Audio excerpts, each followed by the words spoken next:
Assalamualaikum warahmatullahi wabarakatuh. Kali ini Data Siri nak kenalkan satu sistem kita panggil sebagai SAP, Smart Schedule Planner. Satu sistem yang sangat efektif dan sangat produktif dalam memudahkan dan membantu kita untuk menyusun jadual. Contohnya bagi institusi pendidikan, memudahkan untuk kita menyusun jadual bagi mata pelajaran, kelas, mengaturkan guru-guru kita, ataupun untuk company syarikat memudahkan untuk pihak pengurusan mengaturkan shift-shift kerja staf-staf mereka. Di sinilah sistem SAP. Untuk permulaan ini saya akan ceritakan apa expectation daripada outcome hasil daripada sistem SAP ni. Selepas daripada saya ceritakan tentang outcome dia, barulah saya akan pergi kepada pendetailan untuk dapatkan outcome sistem SAP ni.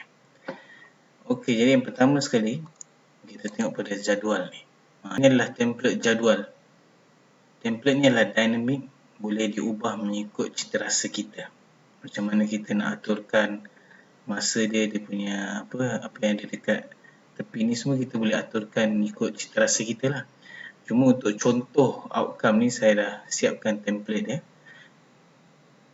Nanti kita akan teruskan kepada lepas habis saya cerita outcome ni, saya akan ceritakan perincian macam mana nak buat template ni semua. Okey, jadi sistem SAP ni dia sangat mudah. Kita hanya tinggal pilih saja apa yang kita perlukan, apa yang kita nak masukkan, nak aturkan, kita tinggal pilih saja, masukkan, dia terus keluar.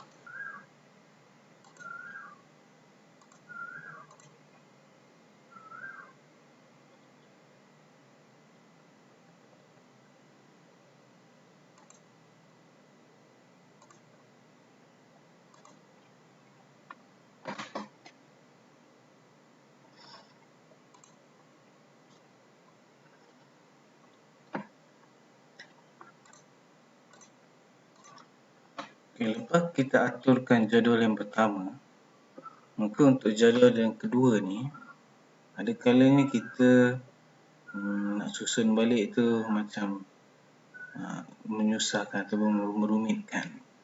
Jadi kita hanya nak copy paste saja dan kita akan buat perubahan sikit, buat edit sikit pada jadual kedua tu. Jadi kita tinggal tekan je jadual pertama, kita nak pastekan kepada jadual yang kedua.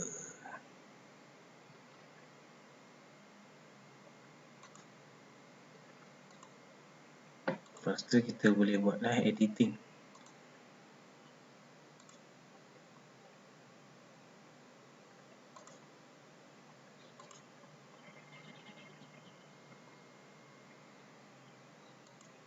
Okay, jadi bila kita dah selesai susun jadual kita, okay, ni kita boleh print. Ada dua pilihan, kita nak terus print out kan, hard copy, ataupun kita nak save sebagai PDF.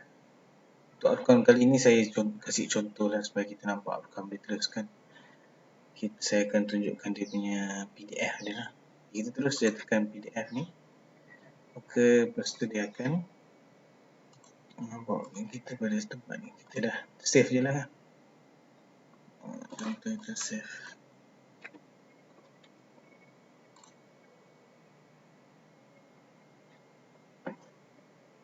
Okey, ni outcome dia.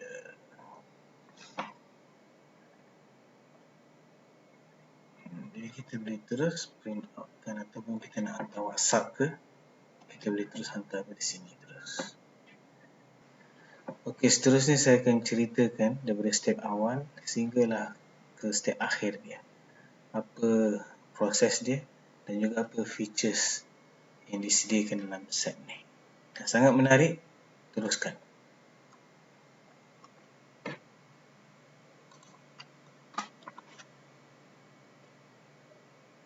Okey, jadi ni yang pertama sekali adalah bahagian maklumat. Bahagian maklumat ni kita isikan segala maklumat asas kepada penjadualan kita. Contoh yang pertama ni adalah nama guru kita. dan kita labelkan dia color apa, warna apa, ada kod dia juga.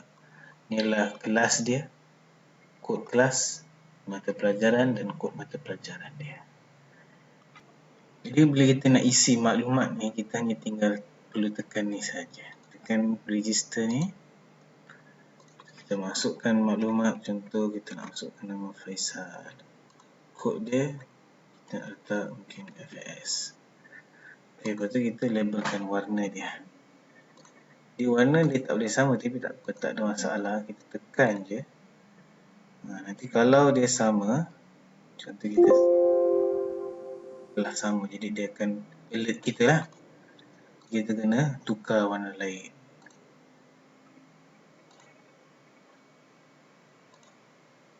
Okay, dia dah daftar dah kat dalam ni dah. Faisal kat sini. Okay, kalau kita ada perlu edit apa-apa, contoh kita perlu edit nama apa-apa, kita just tekan ni. Kita tekan UH, contohlah kita nak tekan UHA. Okay. Dalam senarai ni dah ada nama UHA. Dah ada kod UHA. Jadi tak boleh guna kod yang berulang. Jadi kita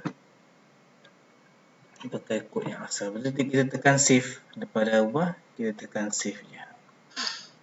Okay. Lepas tu kalau kita nak isi nama kelas, tekan kat jemaah ni, kita isi nama kelas dia. Contohlah kita nak masukkan kelas 7.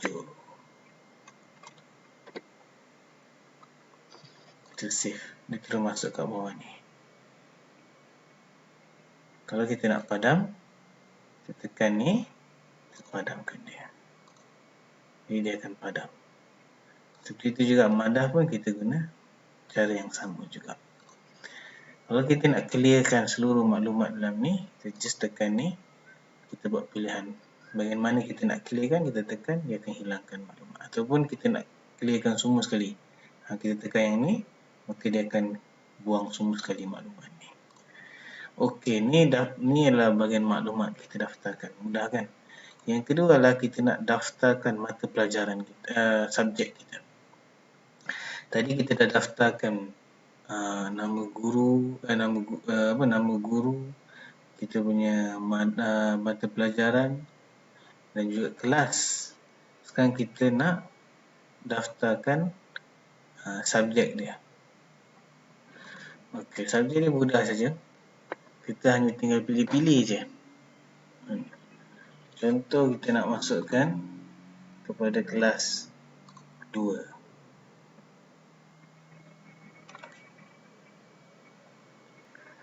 Okey, kita nak masukkan kelas. Contohlah kita nak ambil akidah. Okey, guru mana yang kita nak bertanggungjawabkan untuk mengajar kelas ni? Kita ambil guru ni. Kita masukkan nama kitab dia. Lepas tu kita masukkan kod kitab ni. Boleh tulis apa-apa kod. Dan ini adalah dia punya pemberat. Kalau pemberat kredit kepada subjek itu, kita letak dia kredit 2 ke, kredit 1 ke, pemberat. Adakah kitab ni adalah kitab yang wajib ataupun kitab bukan kitab wajib? Kalau kitab wajib, kita tekan klik dia lah. Kalau bukan, kita biarkan je. Okey. Kat sini pula, ini adalah yang kita gunakan dalam blok jadual. Dalam jadual kita, ni blok yang akan dikeluarkan. Jadi kalau kita tak nak pilih apa-apa, kita nak guna blok yang default kita panggil lah. Kita tinggal default je. Tekan je ni, dia akan keluar ni default dia lah. Kita boleh ubah apa kita nak ubah. Contohlah kita nak tengok contoh dia. Kita nak tengok apa contoh blok jadual ni. Tekan sini dia akan tunjuk. Sini akan keluar nanti dalam blok jadual. Kalau kita nak ubah contohnya, kita nak katalah kita kata Okey, nama guru ni saya nak letak sebagai nama penuh dan nama kitab sebagai nama pakai kod dia saja, pakai singkatan dia saja. Tekan sini dia akan keluar. Ini nama kitab tadi singkatan dia je, dan ni adalah nama guru nak guna nama penuh dia. Okey, lepas tu kalau kita nak ubah, contoh kita nak ubah, kita kata nama guru adalah nombor 1. Kita nak letak dia nombor 1. Nama kitab kita nak letak paling akhir sekali, nombor 3. Kita tekan je ni, dia akan keluar. Nama guru akan letak nombor 1, nama kitab akan letak dekat terakhir sekali. Jadi bila ada kita tekan subjek wajib ni, bila kita ada klik ini, maka dia akan beritahu lah kalau ni subjek wajib, dia akan beritahu W. Kalau dia bukan subjek wajib, dia akan keluar, dia tak akan keluar W. Okey, dan kalau kita nak ubah default ni yang tadi kan, yang ni default ni, kita nak ubah, kita boleh ubah kat sini. Kita tekan je lah macam apa yang kita nak, yang kita save, dia akan ubah default dekat situ. Sebagai contoh kan, contohlah kita letak ni sebagai default dia. Okey, macam nama guru nombor 1, kitab nombor 2, ni nombor 3. Kita save. Okey, bila kita tekan default dia, okey, ni default dia jadi. Okey. Lepas tu kita tinggal tekan save sahaja. Dah, bila kita dah selesai semua benda ni, kita tekan save. Bila kita tekan save, dia akan masuk dekat dalam sistem ni. Okey, kalau kita nak edit, kita boleh just double click je. Apa kita nak edit, double click, tekan apa kita nak tukar. Tu, apa-apalah kita nak tukar, kita boleh tukar untuk kita tekan save balik. Itu dia akan ni lah. Kalau kita nak reset, kita resetkan dia. Contoh kita nak delete kan, kita tekan di sini, kita boleh delete je. Dia akan delete. Okey, jadi mudah kan? Jadi ni cara untuk daftarkan kitab tu. Jadi dekat sini, ni secara simple lah, dia akan kita boleh filter kelas 1 dia pakai kelab subjek-subjek dia, ataupun kita nak filter guru ni yang ngajar kelas apa semua. Ni asalnya kita boleh filter kat sini lah. Dan kat bahagian bawah ni ada satu part perhatian. Dia akan cerita kat sini bahagian kemaskini maklumat ni. Kalau ada apa-apa perubahan yang kita buat dekat bahagian maklumat, bahagian tadi tu kan, jadi dia akan keluar dekat sini lah. Maksudnya ada maklumat yang tak sama. Jadi kita hanya tinggal perlu tekan ni balik, kita ubah balik macam mana sepatutnya.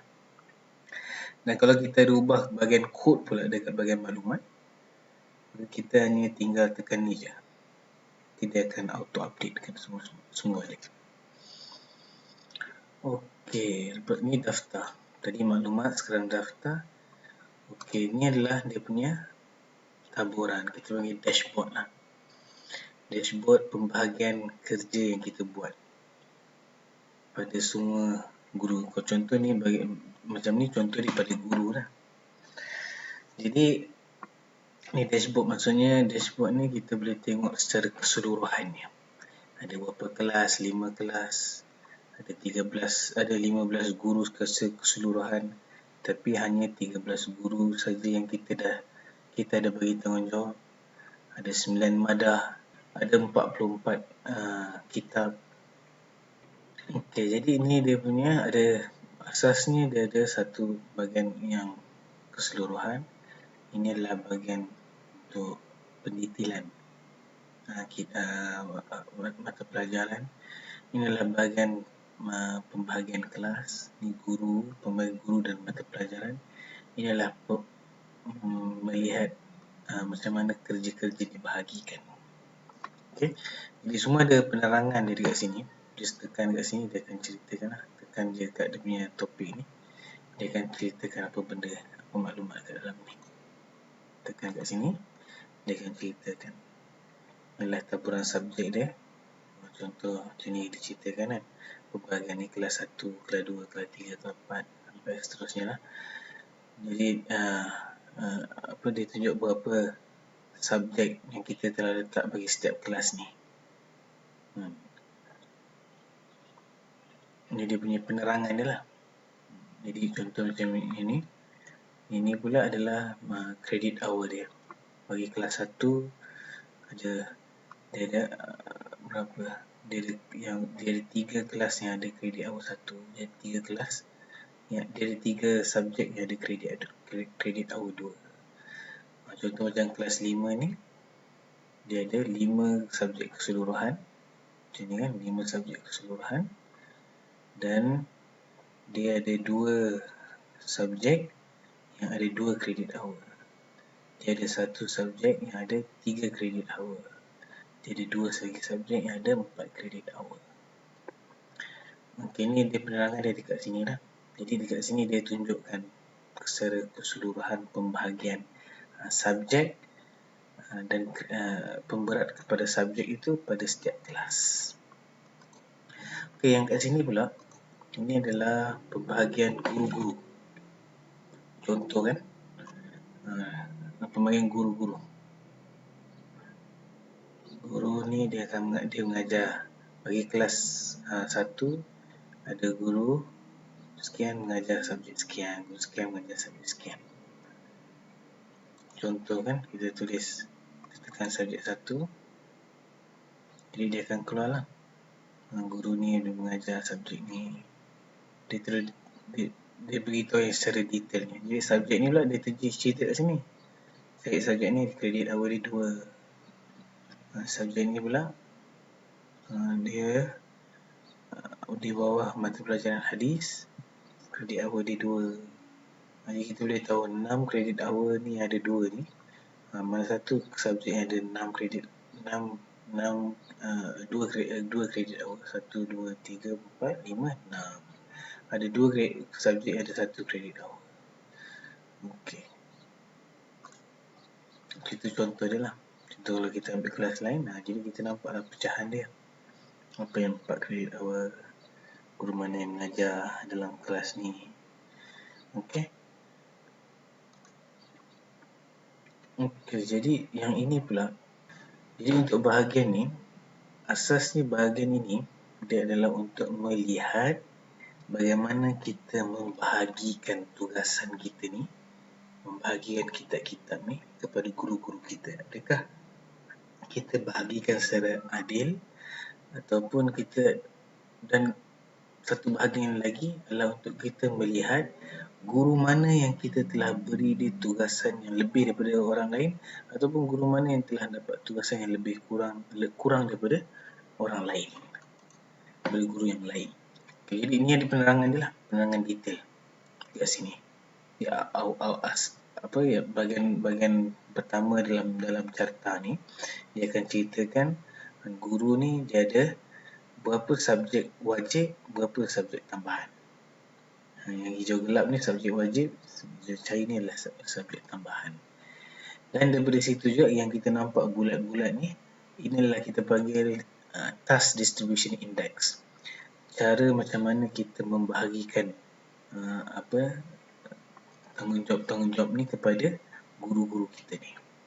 Sebagai contoh, saya kasih contoh ya. Contoh guru UTLA ni dibandingkan dengan UOM ni, dengan UHA ni, tiga-tiga ni dia dapat 3 subjek. 2 tambah 1, 3, 1 tambah 2, 3, ni 3 subjek. Tapi kita tengok pada indeks, TD index ni, dia UTLA ni dapat 0.2, UOM ni dapat negatif 0.03, UHA ni dapat 0.08. Okey. Kat sini kita nampak bila 0.02 maksudnya dia melebihi daripada kosong ni. Ni line kosong ni adalah kita panggil line ideal. Pembahagian yang ideal, pembahagian yang adil lah. Berbanding dengan guru-guru lain, perbandingan secara keseluruhan dia dapat pembahagian yang adil adalah kosong. Kalau nombor dia kosong. Jadi 0.2 dia maksudnya dia dapat tugasan yang lebih daripada orang lain. Kalau dia negatif, maksudnya dia dapat tugasan kurang daripada orang lain. Tapi yang kita satu lagi part kita lihat, semakin dia hampir dengan nilai kosong, maksudnya nilai dia adalah lebih ideal. Contohnya 0.03 negatif 0.03 dengan negatif 0.20. Jadi walaupun dia ni kurang dan ini pun kurang, tapi dia ni lebih ideal pembahagian kerja pada diri dia. Okey, jadi berbalik tadi, kenapa tiga orang guru ni, UTLA ni, UOM dengan UHA ni nilai sama, 3 dan 3. Tapi nilai pembahagian kerja, TD index dia lah berbeza. Okey, kita tengok sebab 3 kelas yang UTLA dapat ni dia adalah ada kredit dia adalah 232. Maksudnya secara total dia dapat kredit dia adalah 7. Berbanding dengan UOM ni dia dapat 3 juga. Tapi kredit pemberat kelas tu adalah 211. 2 subjek 211. Jadi dia ada 4. Dan untuk UHA pula dia dapat 221. Dia dapat 5. Jadi berbanding dengan lain, dia ni dapat daripada pengiraan ni lah, kita boleh nampak dia ni dapat kerja lebih daripada orang lain. UOM ni dapat kerja kurang sikit daripada orang lain. UHA ni dapat kerja lebih sikit daripada UOM tapi kurang daripada UTLA. Cuma kita dapat tengok UOM ni dia lebih kepada ideal punya pembahagian. Okey.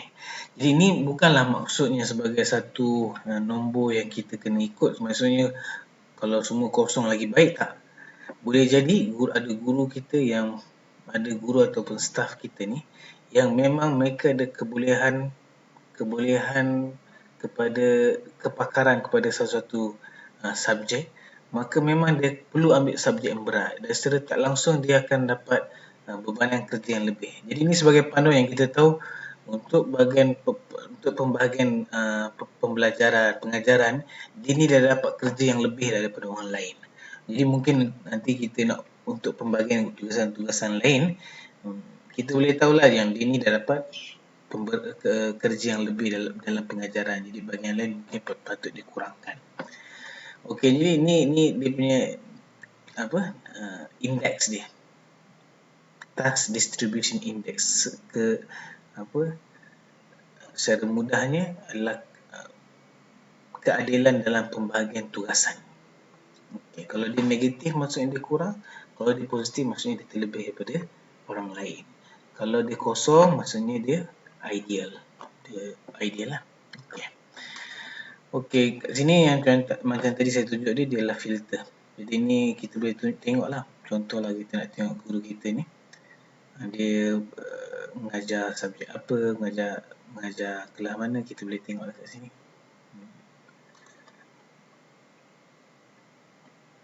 Ataupun kita nak tengok madah kan. Kita nak tengok madah, kita nak tengok kelas tengah subjek akidah. Kita nak tengok kelas mana dapat kelas apa yang ada terlibat, subjek apa kitab-kitab yang digunakan, guru apa yang terlibat dalam mengajar kitab mata pelajaran akidah. Jadi semua ni sebagai satu dashboard lah. Ni semua dia dah tertulis dekat sini. Okey. Satu lagi, contoh kita agak keliru dengan kod-kod nama guru ni. Jadi kita tinggal tekan je nama guru ni, nama institusi kita ni, dia akan keluarkan panduan nama guru-guru itu. Maksud tadi yang kita baru tambah tadi kan, Faisal tu pun dia akan keluar kat sini. Jadi ni sebagai kita punya panduan lah. Kalau kita tak nak, kita tekan je balik, dia akan simpan balik. Jadi kat sini pula, ini adalah kita nak full screen kan. Macam screen saya ni dia memang dah full screen dah. Contohlah kita dekat screen yang lebih besar ataupun lebih kecil, kita nak full screen, kita nak nampak semua, kita tekan di sini, dia akan full screen kan lah. Dia akan fullkan semua sekali. Kalau kita tak nak, kita tekan je balik kat sini. Okey, jadi ini part,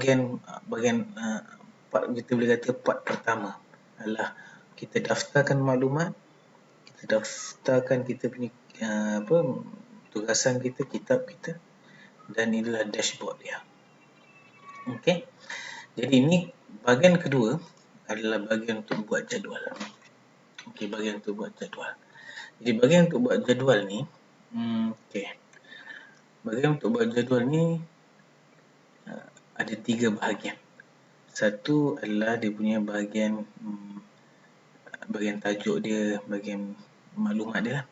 Bagi tu bahagian masa dia, dan inilah dimensi jadual kita. Okey. Jadi dia asasnya dia dah cerita, dia dah beritahu kat sini lah apa penerangan dia. Ni template jadual tu kan. Template jadual. Okey, jadi contohnya tajuk utama ni adalah apa yang kita tulis kat sini sebagai tajuk utama. Tajuk samping ni apa yang kita tulis kat sini dia akan jadi sebagai tajuk sampingan. Kita punya nombor rujukan kita dengan tarikh kita buat jadual ni dia akan keluar kat sini. Lepas tu yang ini adalah masa kita ni, dia sebagai apa header kita lah. Jadi yang tajuk sisi ni dia automatically dia akan terus berpandukan kepada maklumat dekat bahagian jemaah tu, bahagian kelas. Okey, dia cerita semua sekali lah. Dekat sini dia terangkan apa bahagian untuk penetapan jadual ni, semua dia terang kat sini lah. Contoh bahagian ni adalah bahagian untuk kita dimensi dia. Ni bahagian tajuk utama kan, A ni, kita tengok A, tajuk utama. Jadi A warna biru ni adalah saiz huruf dia, saiz huruf ni. Itu A warna perang ni adalah row height, ketinggian row ni. Okey, semua kolom dia tak ada kasih pilihan kat sini lah. Ni untuk B ni pula adalah tajuk samping. Yang C pula adalah tajuk atas, maksudnya bahagian header ni, bahagian masa ni. Okey, dia kita ingat ni font size dia, ni kolom dia, lebar dia, lebar kolom ni, dan juga row height dia warna perang ni. Sama juga yang kat sini adalah bahagian sisi pula. D ni bahagian sisi. Yang E pula adalah bahagian dalaman. Bahagian dalaman ni kita tinggal setting dia punya font size je, size huruf dia. Okey. Okey, jadi kita mudahnya nak ubah benda ni semua mudah. Kita tekan macam tadi juga kan, tekan sini. Kita nak ubah tarikh, kita tekan dia, tarikh apa-apa kita nak ubah, kita simpan, masuk, dia akan keluar kat sini. Kita nak ubah apa-apa kita boleh masuk sini. Kita nak ubah tajuk kita boleh. Okey, tajuk samping kita boleh masukkan. Kita tulis contohlah kita nak masukkan apa tu, bulan 5 ke contohlah. Jadi kita tinggal save je, dia akan masuk dalam ni. Okey, dan ini adalah common list, senarai umum. Maksudnya contohlah dalam jadual kita akan ada benda-benda yang menjadi senarai umum. Senarai umum ni maksudnya adalah aktiviti yang dia guna pakai dalam diguna untuk semua sekali, dan dia akan kekal kat dalam pilihan. Nanti saya akan terangkan macam mana apa tu common list dekat bahagian jadual nanti. Contoh kita nak tambahkan, contoh kita bahagian tambah aktiviti club contoh, jadi kita boleh tambah je kat sini. Jadi kalau kita nak delete, kita boleh delete je, delete je ni, dia akan delete je lah. Kita nak delete je ni, dia akan delete je. Lepas tu, okey, kalau kita nak delete semua, kita tekan sini, dia akan delete semua. Tekan yes, dia akan delete semua. Okey, lepas kita dah isi ni, okey, sekarang kita nak save dia. Kita just tekan je ni, dia akan save, dia akan keluar dekat sini. Nampak tadi dia dah keluar kat sini kan. Okey, contoh kita nak edit kat sini kan, kita tak nak benda ni, kita buang. Okey, kita save. Okey, dia buang. Okey, bahagian masa pula. Contoh bahagian masa ni. Okey, bahagian masa ni saya akan ceritakan sikit di pendetailan dia.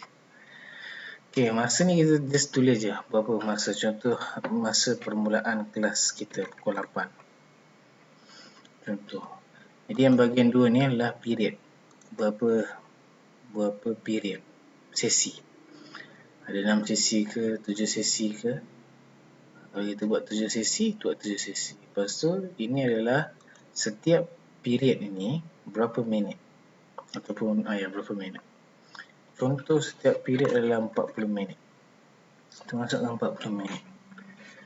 Dan kita terus tekan generate. Dia akan generatekan 7 period. Dia start pukul 8 sampai 12.40, habis 40 minit.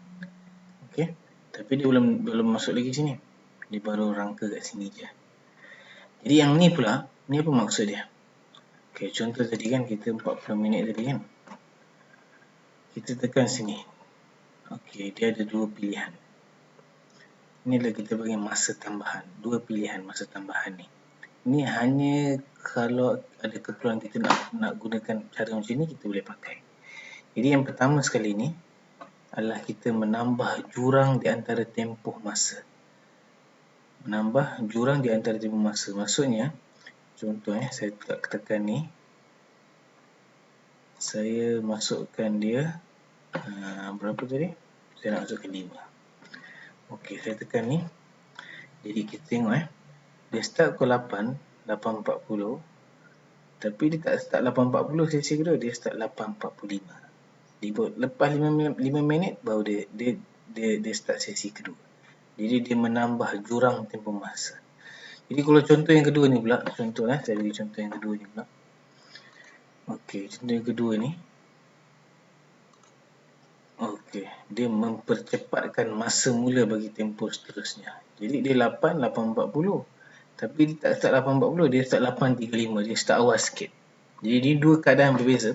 Jadi kita boleh kata yang bahagian menambah jurang tempoh masa ni, contohlah dalam jadual kita nak sertakan mungkin ada gap masa tu adalah masa rehat ke, ataupun masa budak pindah kelas ke. Jadi kita bagi masa mungkin 5 minit ke.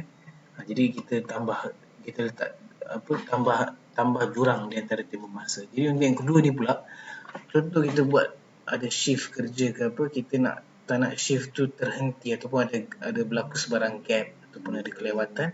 Jadi kita buat setiap shift tu dia start awal sikit. Jadi dia tak ada gap di antara sesi satu ke sesi seterusnya. Sesi yang satu ke sesi yang seterusnya.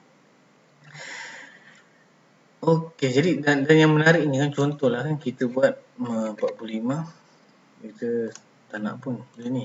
Okey. Dia 8, 45, 45, dia ikut cerita kan, dia tak ada gap. Tapi kita nak buat ada gap dekat bahagian-bahagian tertentu. Contoh kat sini kita nak buat gap. Kita boleh double klik dia. Tekan je ni.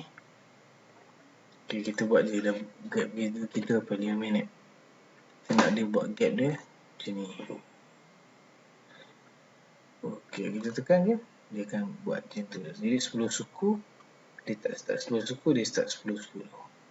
Kita boleh ubah macam tu. Jadi dia sangat dinamik. Kita boleh ubah macam mana kita nak ubah lah. Okey. Jadi bila dah siap semua ni, kita tinggal save saja. Save je, dia terus masuk kat sini. Nampak kan? Okey. Seterusnya adalah dimensi.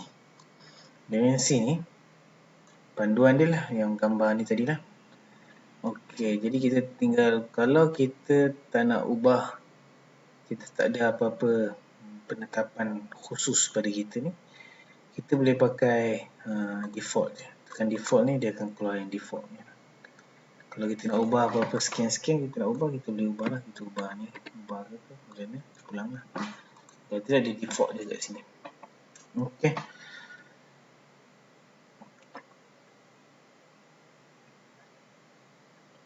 Jadi kita save je. Okey, dia akan keluar kat sini. Okey, jadi yang ada kat sini, lepas kita dah buat siapkan semua benda ni. Okey, sekarang kita nak buat jadual tu. Kita nak buat jadual tu kan. Dia ada 7 sesi, 45 minit. Cuma sini akan ada gap sikit. Jadi kita tekan saja ni, dia akan terus buatkan. Okey, jadual dah siap dah. Cuma dia ada beritahu dekat sini, kalau kita ada buat perubahan, lepas kita dah buat jadual, kalau kita ada buat apa-apa perubahan pada bahagian maklumat dengan bahagian daftar, bahagian maklumat dan daftar ni, kita kena tekan butang kemas kini. Apa maksud butang kemas kini? Dekat sini. Inilah butang kemas kini. Kalau lepas kita dah generate jadual ni, template jadual ni, dan lepas tu tiba-tiba kita ada buat perubahan dekat bahagian maklumat ni ataupun bahagian daftar ni. Kalau kita ada buat apa-apa perubahan dekat sini, kita kena tekan. Lepas kita buat perubahan tu, kita tekan ni. Dia cerita kat sini. Kita tekan butang ni supaya maklumat yang kita guna pakai dekat sini dia sentiasa up to date. Nanti saya akan bagi contoh. Okey, dekat sini kita just fill up saja. Jadi macam tadi kan, start pukul 8, habis pukul 1.10, dekat 10 suku ni ada gap. Jadi semua dia buat macam mana yang kita rangka lah. Okey, jadi kita tinggal isikan saja. Tekan ni, jadi dia terus keluarkan. Ni adalah blok jadual yang tadi kita dah save tu. Dia akan keluar balik kat sini. Warna, macam mana warna yang kita daftarkan tadi. Okey, jadi once kita pilih dia masuk dalam ni, dia dah tak ada dekat dalam senarai ni. Jadi mudah. Siapa yang dah terpilih, dia dah tak ada dalam senarai ni. Guru ni dah tak ada, subjek ni dah tak ada, subjek ni pun dah tak ada dekat dalam senarai. Okay, kecuali kita tekan ni, common list. Istirahat ni tadi dalam common list kan. Kalau kita tekan yang common list ni, dia masih ada. Common list dia tak akan buang daripada senarai. Jadi kita tinggal isi je semua ni, kita isi sampailah habis kita isi semua. Kalau dia akan jadi beberapa perkara yang mudahkan kerja kita ni. Contoh, kita tekan guru yang sama, maka dia akan beritahu ini adalah ada persamaan, jadi dia akan hilangkan. Kita kena pilih lain lah. Okay.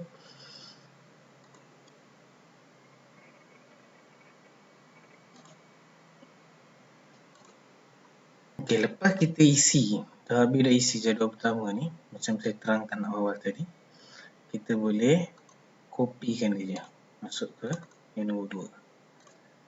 Okey, kita copy je. Okey, dekat bahagian sini contohlah kita ada nak buat perubahan. Ataupun, ni satu part yang menarik sikit. Dekat sini ada panggil taburan jadual. Jadi taburan jadual ni dia melihat kepada pembahagian tugasan dalam jadual tu. Dia ada dua, relevance score dengan fairness score. Jadi dekat sini dia ada bagi penerangan dia lah, apa tu relevance score dan apa tu fairness score. Kalau kita tekan sini, dia akan keluar kat sini lah. Kita boleh tengok penerangan apa tu relevance score dan apa tu fairness score. Jadi relevance score ni asasnya adalah untuk kita tahu. Tadi kita awal tadi kita dah kasih dah, setiap subjek dia ada dia punya kredit dia, pemberat pada subjek tu. Jadi kita nak tengok relevance ni adalah daripada pemberat subjek tu. Pemberat subjek tu kan. Contoh pemberat subjek tu. Jadi kita nak tengok sejauh mana masa yang kita peruntukkan tu adalah sesuai dengan subjek yang berat itu. Pemberat subjek tu. Maksudnya secara logiknya kita kena faham, yang kita belum faham, subjek yang berat semestinya dia perlukan masa yang lebih lagi. Okey, jadi contohnya dekat sini kita tengok relevance score ni warna hijau tu kan. Relevance score ni warna hijau ni. Jadi dia beritahu kat sini, kalau nilai negatif, maksudnya peruntukan masa yang kita beri pada mereka ni lah rendah.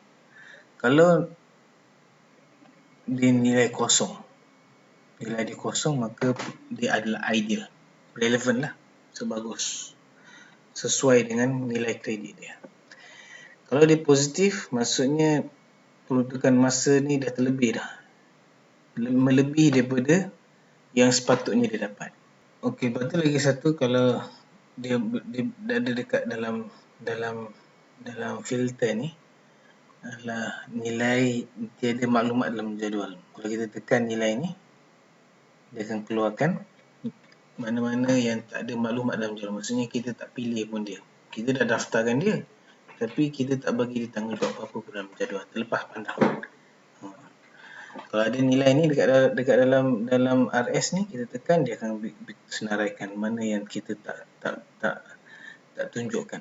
Contoh contoh kalau kita tekan ni, okey, UTF-H ni dia tak ada pun dekat dalam jadual tu lagi.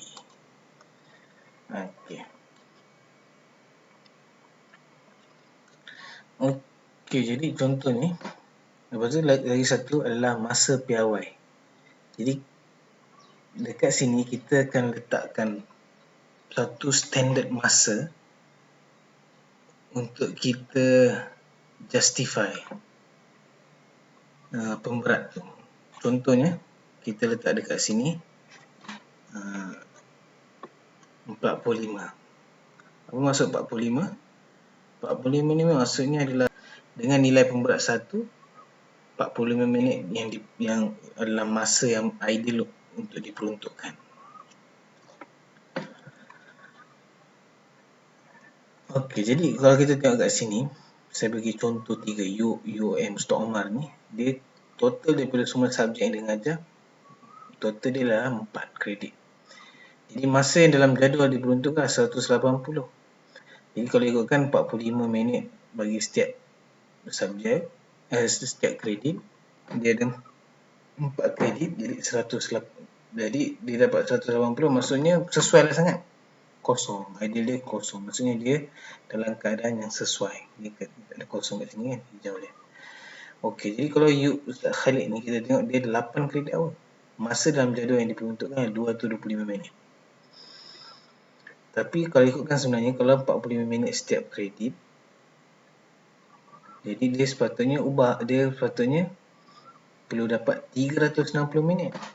Tapi dia dapat 225. Jadi dia tak mencukupi. Jadi dia akan nilai negatif. Jadi untuk tahu, kalau dalam jadual ni kita nak filter dia, siapa yang dapat nilai negatif, semua kita boleh just tekan kat sini. Dia Khalil ni kan, dia dapat sikit. Okey, lepas tu kalau contoh macam Mariam ni, Ustazah Mariam ni, dia kredit awal jumlah dia lah 3. Dan masa yang diperuntuk dalam jadual 180. Sepatutnya dia hanya dapat 135 minit saja. Jadi dia dah terlebih. Dia dapat lebih pula masa. Okey, jadi ni maksudnya relevant score ni kita nak tengok pembahagian daripada segi pembahagian peruntukan masa yang kita bagi dalam jadual tu. Pembahagian masa kita bagi dalam jadual tu adakah setimpal dengan pemberat kerja, kredit kerja yang kita telah bagi pada diri mereka. Jadi ada 2 dekat sini. Satu adalah bahagian guru kita, staff kita, dan satu lagi adalah bahagian subjek tu sendiri. Bahagian subjek tu sendiri. Contoh kan, untuk bahagian subjek ni, kita nak tengok kelas 3 contohnya. Okey, kita nak tengok kelas 3 ni. Kita tekan set sini. Okey, dia tunjukkan.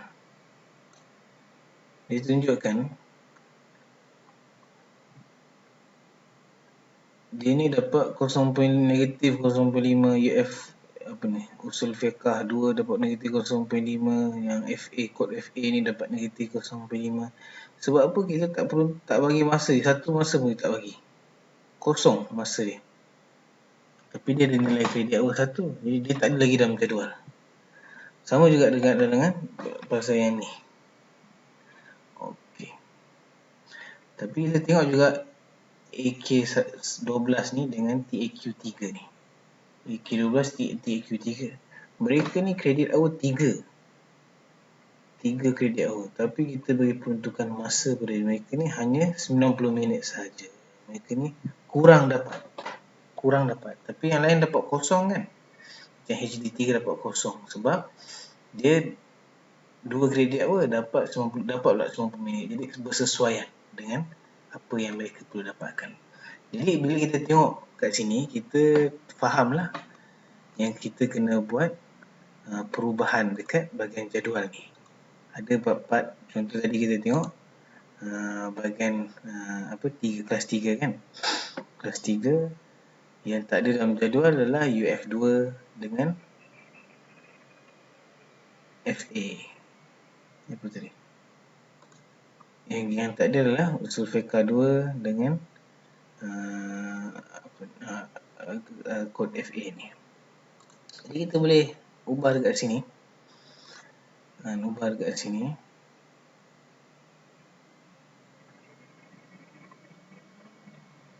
Kita aturkan balik. Okey, kita aturkan balik. Contoh kita dah masukkan usul fiqah 2 kat sini. Jadi kalau kita tengok balik kat sini, okey, kita tengok balik. Jadi dia dah dapat dah. Dia dah dapat 40 minit dekat sini. Dah masuk dah. Dan dia pun tadi terus jadi kosong dah. Maksudnya setimpal dengan nilai dia. Okey, jadi ni contoh dia lah. Saya bagi contoh dia. Okey, untuk bahagian seterusnya adalah fairness score. Fairness score ni maksud dia apa pula?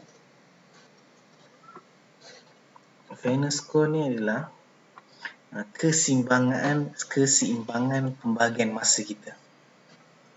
Okey, kalau nilai dia kosong, maksudnya dia seimbang. Kalau nilai dia positif, maksudnya dia tak seimbang. Yang hijau cair ni. Contoh kan, kita tengok dalam jadual 1, untuk Ustaz Omar dia dapat peruntukan masa lah 130 minit daripada 180 minit ni. Dia dapat 130 minit dalam jadual 1. Tapi jadual 2 dia dapat 45 minit je. Maksudnya untuk jadual seterusnya dia kurang pula masa dia. Jadi tak fair. Kerja tu tak dibahagikan dengan betul. Jadi bila nilai dia macam ni, maka dia akan, kita tengok nilai UOM ni 0.5. Sama juga dengan Ustaz Khalid ni, UAK ni, dia nilai dia 35 90. Jadi dia pun dapat 0.2. Semakin dia dekat dengan kosong, maksudnya dia semakin adil lah. Walaupun dia masih positif sama dengan UM, tapi dia lebih kecil, lebih hampir dengan nilai kosong. Jadi dia lebih adil dibandingkan dengan pembagian yang pada Ustaz Omar. Kita tengok pada yang bahagian ketiga ni, UTMA ni, dua-dua jadual dia dapat peruntukan masa 90-90. Daripada 180 ni 90-90. Jadi dia adil. Nilai dia adalah adil, kosong. Okey, jadi tu cara kita nak pembahagian dia lah. Jadi kat sini. Jadi ini sebagai satu pembahagian dia. Jadi ini sebagai panduan saja, bukanlah satu benda yang kita memang kena ikut. Sebagai panduan yang kita boleh tahu, okey, jadual saya ni seimbang. Jadual saya ni seimbang dari segi relevance dia dan dia juga dari segi fairness dia. Setelah kita dah selesai aturkan semua kita punya dalam jadual tu, mungkin agak susah sikit nak tengok apa tu RS, apa tu FS, apa tu relevance score, fairness score, nak faham positif negatif dia. Jadi saya telah mudahkannya dengan kita hanya guna filter kat tepi ni je. Maksudnya kalau nak tengok untuk bahagian asatizah, bahagian guru, kalau nak tengok siapa yang tiada dalam senarai, kita hanya tinggal tekan je button ni, maka dia akan keluar kat sini. Dan kalau kita nak cari siapa yang, dia akan keluar kat sini, maksudnya yang kurang ke, dia akan terus senaraikan dekat sini. RS dia, relevance score dia kurang, maksudnya dia nilai negatif lah, dia akan terus keluar kat sini. Jadi kita tak perlu pun tengok nilai negatif, cari nilai negatif, tak perlu lah. Kita hanya perlu tekan je kat tepi ni, button ni. Jadi kalau kita nak tengok fairness score pula, contoh fairness score yang tidak seimbang, kita hanya tinggal tekan je button ni, jadi dia akan keluar keluarkan segala fairness score yang tak seimbang, maksudnya tak seimbang dalam setiap jadual. Jadi dari sini kita dah boleh ambil tindakan. Jadi tak perlu pun kita faham positif negatif dia, kita hanya perlu tekan klik saja.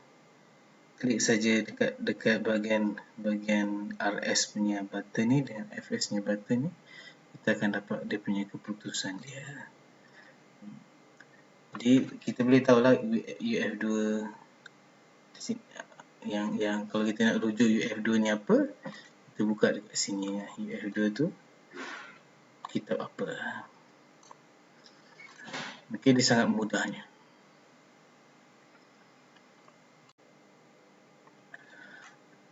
Okey, sekarang bila kita dah aturkan jadual ni, andai kata tiba-tiba ada perubahan yang berlaku dalam maklumat ataupun di bahagian maklumat ataupun bahagian daftar. Jadi apa kita perlu lakukan? Contoh di bahagian daftar ni, kita ada buat perubahan sikit. Kita katalah guru ni dia ambil cuti, ada guru ganti. Kita gantikan pada guru lain. Okey. Jadi kita pun save dekat sini. Ini contoh situasi sajalah. Jadi selepas kita dah save dekat sini, jadi kita pergi pada tetapan semula. Ini yang kita cakap tadi tu. Kena tekan butang refresh ni, kemas kini. Okey, bila ini segala maklumat. Okey, jadi mana maklumat-maklumat yang tidak mengikuti data terkini, dia akan jadi warna hitam. Kita tengok dekat bawah pun sama juga warna hitam. Jadi kita hanya tinggal kena ubah sajalah dengan yang baru. Jadi kita tukar ni yang sama juga tapi guru yang lain. Tapi kat sini nama berulang pula.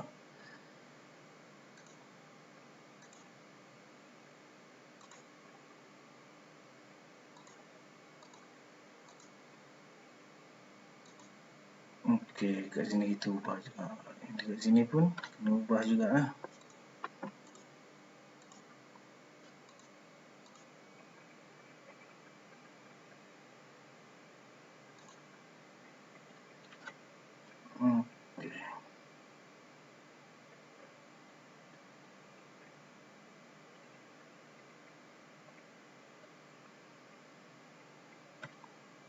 Okey, bila kita dah selesai semua, kita nak print out kan. Inilah final dah kita punya jadual kita ni. Maka kita boleh save dia. Sama ada kita nak print out kan ataupun kita nak print out kan dalam hard copy ataupun kita save sebagai soft copy. Kalau kita print out sebagai hard copy, kita tekan saja printer ni. Jadi dia akan keluar satu print preview. Page 1 dengan page 1. Kita nak print out terus, kita okey dengan ni, kita nak print out terus, kita terus tekan print. Kalau tidak, kita close sajalah. Dan kita boleh juga print dalam bentuk soft copy, save dalam bentuk soft copy. Tekan butang PDF, keluar PDF. Kita pun nak save 145 Hijri.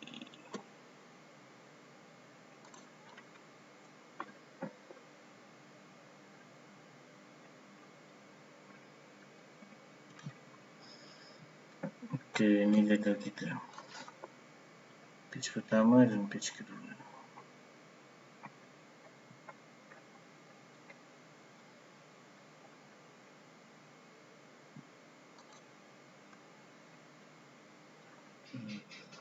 Setakat itu sahaja penerangan berkenaan sistem SAP ini.